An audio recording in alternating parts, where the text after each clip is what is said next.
Bonjour et bienvenue à notre tour d'horizon économique, géopolitique, sanitaire et boursier. Nous sommes le mercredi 20 octobre et pour comprendre comment tourne la planète finance, un jour où ça tourne beaucoup autour de l'inflation, eh bien c'est sur la bourse au quotidien et nulle part ailleurs. Et l'épisode du jour s'intitulera L'inflation au plus haut et les marchés en mode youpi. Alors l'inflation en Europe, bah voilà, pour le mois de septembre, ce fut du 3,4% et pour l'ensemble de l'Union européenne, on est à 3,6%. Ça représente une progression de 0,4% par rapport au mois d'août, mais c'est surtout par rapport à l'année dernière, évidemment, que la progression apparaît spectaculaire. Au Canada, on était à 0% d'inflation au mois d'avril 2020, on atteint 4,4%, et je rappelle qu'aux États-Unis, on est à 5,4%.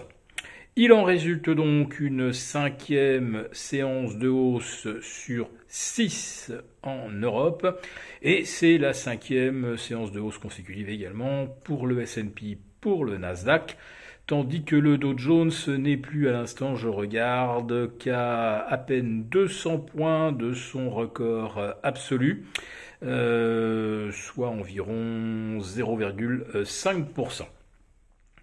Et puis il semblerait qu'aujourd'hui, des investisseurs aient adopté le point de vue que le Bitcoin était le meilleur hedge contre l'inflation, puisque le Bitcoin vient de battre un nouveau record, je pense que c'était aux alentours de 15h40. Il a franchi la barre des 64 200 $, donc voilà. Un actif sans aucune valeur intrinsèque, dont 90% des unités appartiennent à une petite centaine de détenteurs et beaucoup de gens se sentent très confortables avec cet actif qui naturellement et en aucun cas n'est manipulé. Mais bon, maintenant qu'il y a des ETF, pour faire du Bitcoin, on n'est plus, en effet, on n'est plus obligé de détenir du vrai Bitcoin.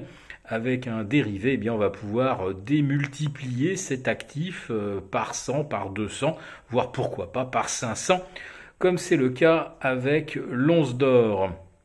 La différence, c'est que l'once d'or a une existence physique et bien concrète, tandis que sur le Bitcoin, on se demande bien ce qui en garantit la valeur, si ce n'est la foi inébranlable dans une hausse éternelle de la part de ceux qui en achètent.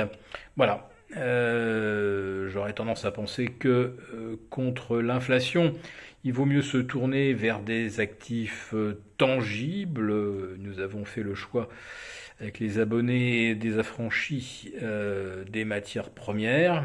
Et pour l'instant, donc, nous ne sommes toujours pas tentés d'aller chercher notre salut du côté du Bitcoin.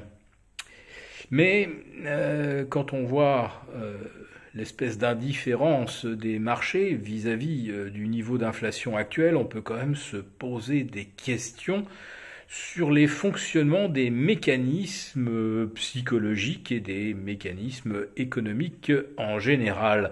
Donc après tout, si aucune des mécaniques classiques ne fonctionnent plus, bah, ça paraît finalement logique d'aller combattre l'inflation avec un actif qui n'a aucune existence réelle. Je dirais que c'est la logique de l'illogisme général. Alors aujourd'hui, cette séance, elle est marquée par un gros coup de bambou du côté des valeurs automobiles, des équipementiers, avec Faurecia qui perd 5,5%, Valeo près de 4%, moins 4,5% également sur Renault, 1,5% de baisse sur Stellantis. Est-ce que là, d'un seul coup, la réalité viendrait d'un seul coup de faire son entrée dans le raisonnement des investisseurs? Ben oui, parce que le secteur automobile et les équipementiers sont les premiers touchés par les pénuries de pièces et surtout la forte hausse des composants électroniques, ce qui renchérit évidemment le coût de tout. Et même chez Renault, on reconnaît qu'il faut s'attendre à ce que le prix des véhicules augmente au cours des prochains mois. Voilà, mais on ne pourra certainement pas répercuter la totalité de la hausse des composants au consommateur final. Il faudra donc que ces entreprises rognent un peu sur leurs marges.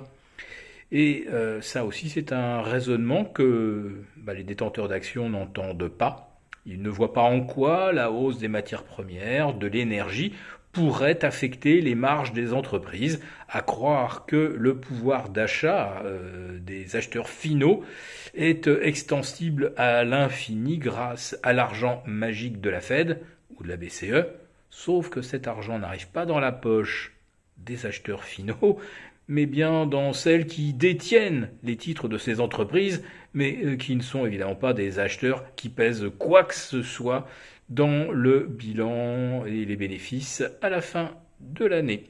Voilà, donc les marchés pour l'instant restent en mode youpi, alors que l'inflation bat des records.